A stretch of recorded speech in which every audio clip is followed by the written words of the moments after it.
So in this video, we are going to learn full-fledged reactive form validation using form group, form control, and form builder.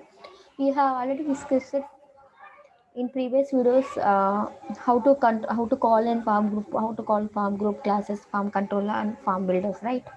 So how to use them, how to get data by using that from the form. We already have worked on that, right? Now we are going to directly into that form validation using React and Mata. Okay. So now I'm creating another.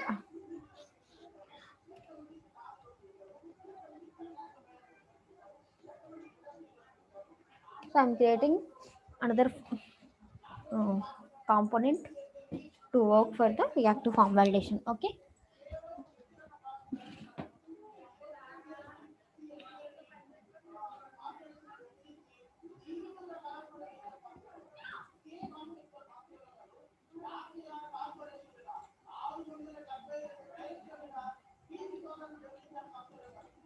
So I need to mention the routing also. Just నేను routing కూడా call చేస్తున్నాను.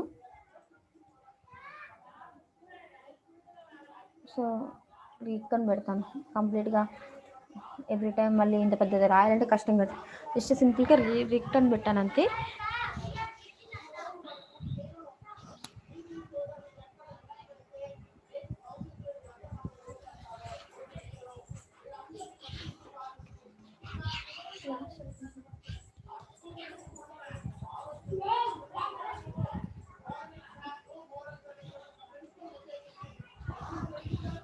So create అయింది కదా మనకి.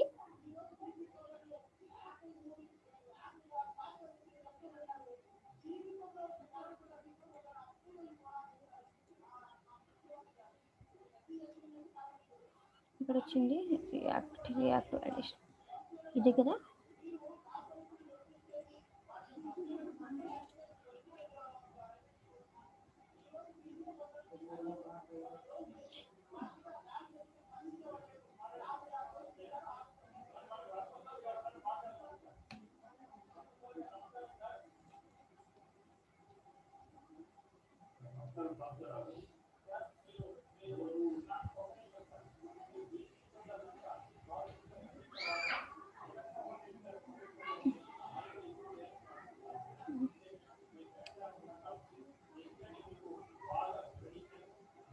reactive validation component. Okay, we got it. So now I need to same నేను ఒక design పెట్టాలనుకుంటున్నాను. Same ఒక ఫామ్ డిజైన్ పెడతాను. ఓకేనా, సింపుల్ ఫామ్ ఒకటి తీసుకొని ఏదైతే వాలిడేషన్ 1లో పెట్టానో సేమ్ అదే ఫామ్ డిజైన్ పెడతాను.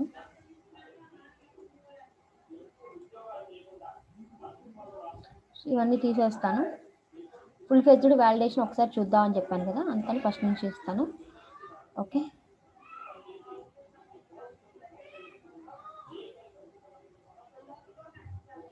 సో ఇప్పుడు నేనేమన్నా అంటే బటన్ క్లిక్ చేయగానే నాకు మెసేజెస్ డిస్ప్లే అవ్వాలి. ఎప్పుడైతే బటన్ క్లిక్ చేశానో అప్పుడు నాకు మెసేజెస్ డిస్ప్లే అవ్వాలి. సో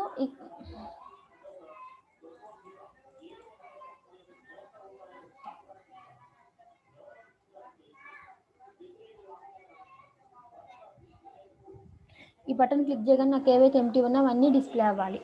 ఓకేనా, ఇప్పుడు బటన్ క్లిక్ చేయగానే డిస్ప్లే అంటే మనం మీనింగ్ ఏంటంటే ఏం చెప్తున్నాం, బటన్ క్లిక్ చేసినప్పుడు ఏమంటే మనకి ఆన్ సబ్మిట్ వర్క్ అవుతున్నట్టే కదా. So I'm calling that NG on submit, NG submit. Okay, I'm writing the function. So first ఏం చేస్తారు, ఈ ఫంక్షన్ ఉంది కదా, ఈ ఫంక్షన్ని కాల్ చేయండి.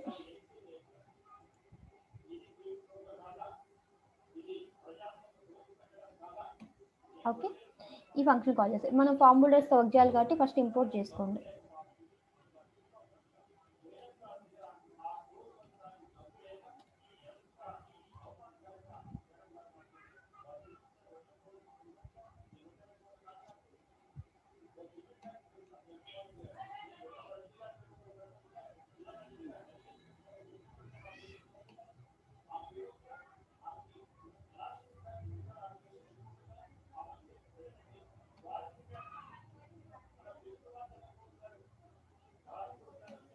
ఇలా మనం జస్ట్ ఇంపోర్ట్ చేసుకుంటే ప్రాబ్లం లేదు కాబట్టి ఇంపోర్ట్ చేసుకున్నాను.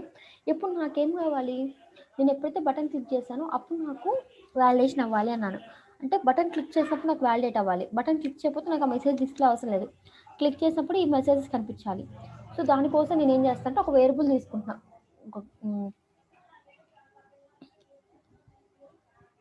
ఒక వేరియబుల్ తీసుకున్నా, ఓకేనా. దాన్ని డిఫాల్ట్గా ఫాల్స్ పెట్టాను. ఈ వేరియబుల్ ఎప్పుడైతే ట్రూ అయిందో అప్పుడు నాకు మెసేజ్ డిస్ప్లే అవ్వాలి. సో అందుకని రీస్టార్ట్ క్లిక్ చేసినప్పుడు ఆ వేరియబుల్ని నేను ట్రూ చేస్తున్నా. సో గ్లోబల్ వేరియబుల్ కాబట్టి దిస్ డాట్ పెడుతున్నా, ఓకేనా. ఎప్పుడైతే నాకు సబ్మిటెడ్ ట్రూ అయిందో అప్పుడు నాకు ఫంక్షన్ క్లిక్ చేసి సబ్మిటెడ్ ఆటోమేటిక్గా ట్రూ అయింది. సో సబ్మిటెడ్ ట్రూ అయినప్పుడే అదే ఆ బటన్ క్లిక్ చేసినప్పుడే కదా నీకు అవుట్పుట్ మెసేజ్ డిస్ప్లే అవ్వాల్సింది, ఓకేనా. బటన్ క్లిక్ చేసినప్పుడు దాన్ని ట్రూ చేస్తున్నా. ట్రూ అవుతుందంటే నాకు మెసేజ్ డిస్ప్లే అవటానికే కదా, అందుకని నేను ట్రూ పెట్టాను. సో ఇప్పుడు నేను ఫస్ట్ పేసుకున్నాను. సెకండ్ థింగ్ ఏంటి, మనకి ఇక్కడ మనం బైండ్ చేయాలి కదా ఫామ్ కంట్రోల్ అన్ని. సో ఫామ్ బోల్డర్స్ మీరు ఏదైతే రాశారో ఫామ్ బోల్డర్స్ రాసేటప్పుడు ఇక్కడ మీరు సో ఒక వేరియబుల్ తీసుకోండి. ఫామ్ గ్రూప్ రాయండి ఫామ్ ట్యాగ్కి. సో మళ్ళీ ఇక్కడే రాశాను, మీరు just reminder that you need to write the form tag అనమాట.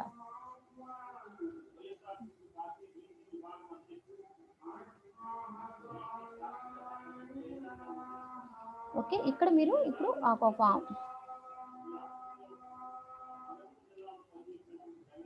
ఫామ్కి రాయాలి. సో ఇప్పుడు ఆర్ఈజీ ఫామ్ అనమాట. ఈ ఆర్ఈజీ ఫామ్ని నేను ది డిక్లరేషన్ ఫామ్ గ్రూప్ కదా, సో ఫామ్ గ్రూప్కి డిక్లేర్ చేశాను.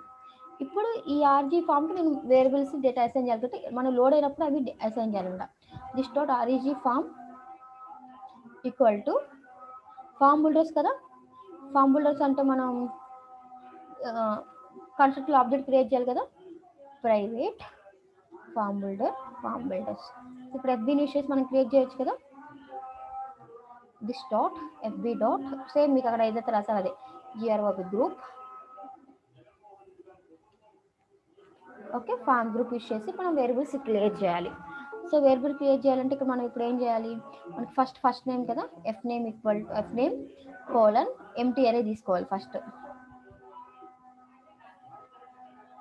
ఈమెయిల్ కోలన్ ఎంటీ అరే తీసుకోవాలి. ఇలా రెండు డిక్లేర్ చేయాలి. అంటే లోడ్ అవగానే మీరు ఆ వేరియబుల్ అసైన్ చేసేస్తున్నారు, ఓకే. లోడ్ అవగానే అసైన్ చేశారు, ఇలా లోడ్ అవగానే వస్తుంది.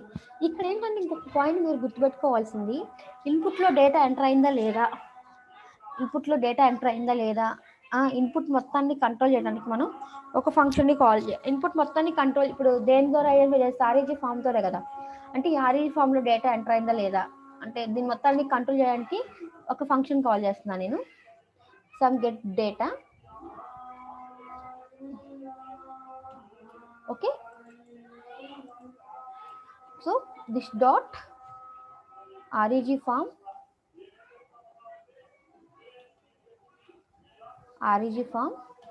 డాట్ కంట్రోల్స్, అంటే ఇది కంట్రోల్ చేయడానికి రాసినాం అనమాట. కంట్రోల్స్ ఓవర్ చేయండి, మొత్తాన్ని కంట్రోల్ చేస్తుంది అనమాట, ఓకేనా.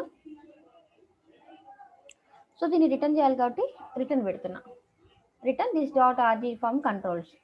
సో మనకి ఎప్పుడైతే ఈ ఫంక్షన్ కాల్ చేస్తామో అప్పుడు ఆటోమేటిక్గా మన ఇన్పుట్ని కంట్రోల్ చేస్తూ ఉంటుంది, దాంట్లో ఏదైనా ఎర్రర్స్ మనం డిస్ప్లే చేస్తుంది అనమాట. సో దానికోసం ఫంక్షన్ని కాల్ చేయాలన్నమాట, ఓకేనా. ఇప్పుడు మెసేజ్ ఎంటర్ అయిందో లేదు తెలియాలి. ఫస్ట్ థింగ్ సబ్మిటెడ్ ట్రూ అయ్యి నీకు డేటా లేకపోతే అప్పుడు మెసేజ్ కనిపించాలి, అంతే కదా. అంటే బటన్ క్లిక్ చేసినప్పుడు ఆటోమేటిక్గా సబ్మిటెడ్ ట్రూ అవుతుంది, అంటే నీకు సబ్మిట్ చేస్తున్నావు, నువ్వు సబ్మిటెడ్ ట్రూ అయ్యి డేటా కనుక ఇన్వాల్వ్ ఉంటే అప్పుడు నీకు మెసేజ్ చూపించాలి. సో అందుకని ఇక్కడ నేను డైరెక్ట్గా రిక్వైర్డ్ అనే యాట్రిబ్యూట్ యాడ్ చేశాను డిఫాల్ట్గా, ఓకేనా. సో ఈ ఫీల్డ్స్ కూడా మ్యాండేటరీ కదా మనకి, ఈ ఫీల్డ్స్ కూడా మనకి రిక్వైర్డ్ అనమాట. సో దీనికోసం మనం ఇక్కడ ఇంపోర్ట్స్లో దీంతో పాటు మనం వ్యాలిడేటర్స్ని కూడా ఇంపోర్ట్ చేసుకోవాలి. వ్యాలిడేషన్ కోసం validators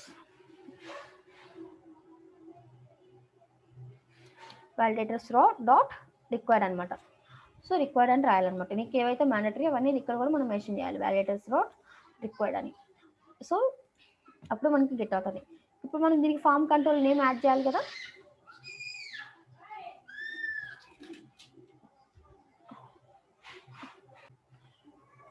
so form control name. Okay, form control name. ఇక్కడ ఇప్పుడు మనం ఎఫ్ నేమ్ని యాడ్ చేయాలన్నమాట. Okay, form control name equal to email. So వీటిని మనం పెట్టాలన్నమాట. So F control name email ఇలా మనం డిక్లేర్ చేస్తాం అన్నమాట. సో ఇప్పుడు డేటా మనం జస్ట్ బైండ్ చేస్తామంటే ఆ వేరియబుల్ ఇక్కడ. సో ఇప్పుడు ఇందులో డేటా లేకపోతే మనకి మెసేజ్ చూపించాలి కదా. సో దానికోసం ఇప్పుడు మనం ఏం చేస్తాము, సబ్మిటెడ్ ట్రూ అయ్యి మనకి డేటా లేకపోతే మనకి మెసేజ్ చూడాలి. మరి డేటాలో ఉందో లేదో తెలిసేది ఎలా అంటే ఈ ఫంక్షన్ యూస్ చేయొచ్చు అనమాట, గెట్ డేటా అనమాట. దీన్నే కదా మనం కంట్రోల్ చేసేది. సో డేటా వ్యాలిడ్ ఉందా లేదా దీని ద్వారా తెలిసిపోతుంది మనకి. సో మనకి ఇక్కడ ఏంటంటే ప్రీడిఫైన్ క్లాసెస్ ఉన్నాయన్నమాట బూస్ట్ ర్యాంగ్లర్లో. ఈజ్ ఇన్వాలిడ్ మనకి ఆ క్లాసెస్ ద్వారా ఏంటంటే దానికి కొంచెం బోర్డర్ అప్లై అవుతుంది, ఇన్పుట్కి బోర్డర్ అప్లై అవ్వడం, మెసేజ్కి రెడ్ కలర్ రావడం, అలాంటి యాక్షన్స్ ఉన్నాయి. సో ఆ క్లాస్ని మనం యాడ్ చేస్తే అలా ఇన్పుట్కి ఆటోమేటిక్గా మనకి కలర్ వస్తుంది. ఆ క్లాస్ ఎప్పుడు యాడ్ అవ్వాలి, ఇన్పుట్లో డేటా బటన్ క్లిక్ చేసినప్పుడు ఇన్పుట్లో డేటా లేకపోతే. సో మన క్లాస్ బైండ్ చేయాలంటే ఎన్జీ క్లాస్ యూజ్ చేయాలి కదా బై యూజింగ్ కండిషన్. సో ఇప్పుడు ఎన్జీ క్లాస్ యూజ్ చేసి రాస్తున్నాం. సో ఈజ్ ఇన్వాలిడ్ ఇది డిఫాల్ట్ క్లాస్ అనమాట.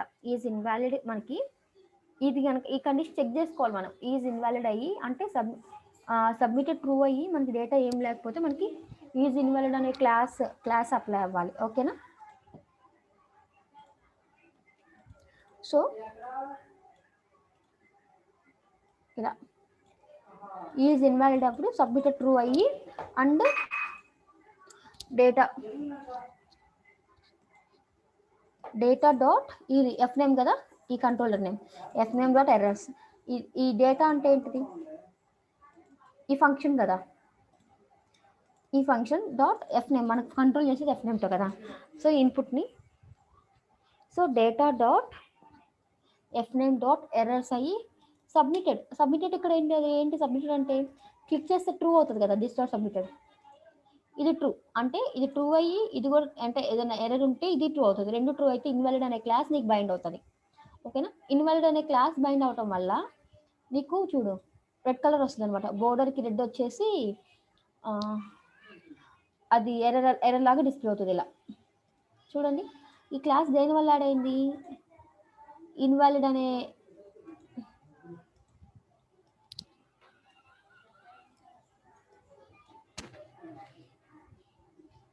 సో ఇది ఇన్వాలిడ్ వల్ల అక్కడ అయిందనమాట. ఓకేనా. చూడు ఫామ్ కంట్రోల్ ఈజ్ ఇన్వాలిడ్ అనే క్లాస్ యాడ్ అవటం వల్ల ఇక్కడ దానివల్ల నీకు ఈ బోర్డర్ కానీ బ్యాక్గ్రౌండ్ కలర్ ఇవన్నీ వచ్చాయి. ఓకే ఇప్పుడు డేటా ఎంటర్ చేస్తే చూడండి వ్యాలిడ్ అయి ఉంటుంది కదా, ఇన్వాలిడ్ ఎన్జీ వ్యాలిడ్ అయింది కదా, అప్పుడు అవన్నీ రిమూవ్ అయినాయి. కానీ మన కింద మెసేజ్ కూడా కనిపించాలి కదా, దానికోసం ట్యాగ్ తీసుకోండి, రీసెంటర్ నేమ్. ఇప్పుడు దీనికి టెక్స్ట్ కలర్ రావాలి. సో టెక్స్ట్ కలర్ ఒకటే రావాలి కదా, దానికి కూడా ఈజీ ఇన్వాలిడ్ సబ్మిటెడ్ టు అయ్యి మనకి ఎర్రర్స్ వస్తే మనకి దానికి టెక్స్ట్ కలర్ అప్లై అవ్వాలి. సో దానికి కూడా ఒకటి మనకి డైరెక్ట్గా ఇఫ్ కండిషన్, ఇఫ్ సబ్మిటెడ్ అయ్యి ఇన్వాలిడ్ ఉంటే మనకి క్లాస్ అప్లై అవ్వాలి కదా. దానికి కూడా మనకి ప్రీడిఫైన్ క్లాస్ ఒకటి ఉంది ఇన్వాలిడ్ ఫీడ్బ్యాక్ అని, దానికి ఆటోమేటిక్గా margin some colour red text colour red వస్తుంది. So data dot F name కనుక ఎర్రర్ ఉంది సబ్మిటెడ్ అయ్యి కండిషన్ ట్రూ అయితే మనకి ఈ ఫీడ్బ్యాక్ ఎనేబుల్ అవుతుంది కదా. అప్పుడు మనకి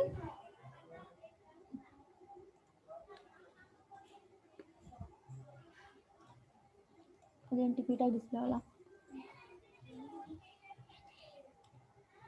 data dot F name dot errors ఉండేది చూపిస్తుంది.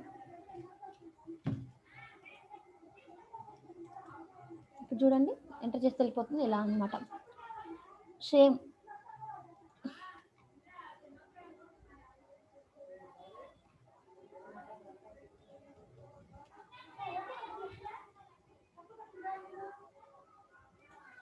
ప్లీజ్ ఎంటర్ ఈమెయిల్, ఇది కూడా అంతే సబ్మిటెడ్ ట్రూ అయ్యి డేటా డాట్ ఈమెయిల్లో కనుక ఇక్కడ ఈమెయిల్లో కనుక ఏమి లేకపోతే మనకి మెసేజ్ చూపించాలి. ఈమెయిల్ మనకి ఆ ఇన్పుట్ని అంతా కంట్రోల్ చేస్తుంది ఎవరు, డేటా అనే ఫంక్షన్ కదా.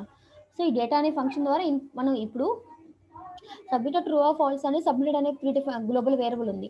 తర్వాత ఆ డేటాలో డేటా ఉందా లేదా అని చెక్ చేసేది ఎవరు? ఈ డేటా గెట్ ఫంక్షన్ కదా. సో దాని ద్వారా అనమాట ఇది. ఓకే, సో దానికి కూడా ఫస్ట్ ng క్లాస్ బైండ్ చేయాలి మీరు.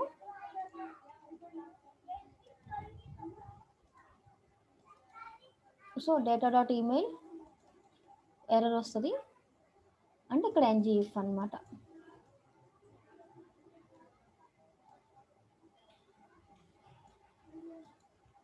ప్లీజ్ ఎంటర్ ఈమెయిల్ వస్తుంది.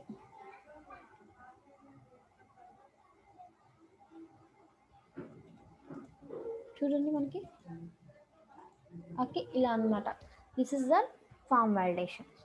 సో ఇక్కడ ఏంటంటే ఇప్పుడు మనం నిన్న చేసింది ఏంటిది, ఇక్కడ చూడండి కాంటాక్ట్లో చేసింది ఏంటి, టెంప్లెట్ డ్రివెన్ వాలిడేషన్. ఇది ఎలా అవుతుంది మనకి, డిఫాల్ట్గా మనకి డిజేబుల్లో ఉంటుంది, మనం ఎంటర్ చేసినప్పుడు అది ఎనేబుల్ అవుతుంది కదా. సో ఇది ఎనేబుల్ అయ్యే ప్రాసెస్లో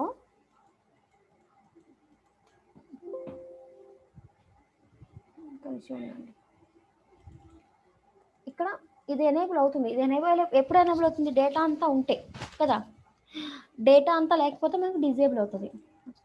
సో వాళ్ళకి మ్యాండటరీ ఫీల్డ్స్ తెలియటం కోసం, ఇప్పుడు సపోజ్ వాళ్ళకి ఫోన్ నెంబర్ ఇవ్వాలని లేదు, ఇవ్వాలని లేకుండా బయటకు వస్తారు. బట్ మనం ఏం చేస్తున్నాము, ఇది మ్యాండటరీ, ఇది కూడా ఎంటర్ చేస్తే మీకు బటన్ ఎనేబుల్ అవుతుంది, ఒక మెసేజ్ చూపిస్తున్నాం అంతే.